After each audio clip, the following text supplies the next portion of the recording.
Hi everyone. నిన్న మనం ప్రతి సూట్లో 14 కార్డ్స్ ఉంటాయని, వాటిలో కింగ్, క్వీన్, నైట్, పేజ్ అనే కోట్ కార్డ్స్ కూడా ఉంటాయని తెలుసుకున్నాం.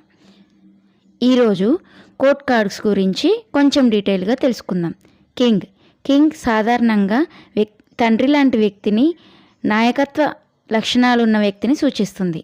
క్వీన్ తల్లి లాంటి వ్యక్తిని, ప్రేమ, శ్రద్ధ మరియు పరిపక్వతను సూచిస్తుంది. నైట్ ఒక యువకుడిని లేదా యాక్షన్ తీసుకునే వ్యక్తిని సూచిస్తుంది. పేజ్ ఒక యువతిని, కొత్త విషయాలు నేర్చుకునే వ్యక్తిని లేదా కొత్త ప్రారంభాలను సూచిస్తుంది. ఈ కోట్ కార్డ్స్ మన జీవితంలో ఉన్న వ్యక్తులను, వారి వ్యక్తిత్వాలని మరియు వారి స్వభావాన్ని అర్థం చేసుకోవడంలో సహాయపడతాయి.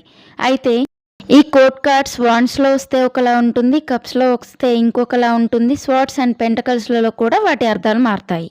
వాటి గురించి మనం రాబోయే లెసన్లలో ఒక్కొక్కటిగా నేర్చుకుందాం. మీకు ఇంకేమైనా డౌట్స్ ఉంటే కమెంట్స్లలో అడగండి. మీకు ఈ టారో జర్నీ నచ్చితే ఫాలో అవ్వండి. నెక్స్ట్ లెసన్లో మళ్ళీ కలుద్దాం.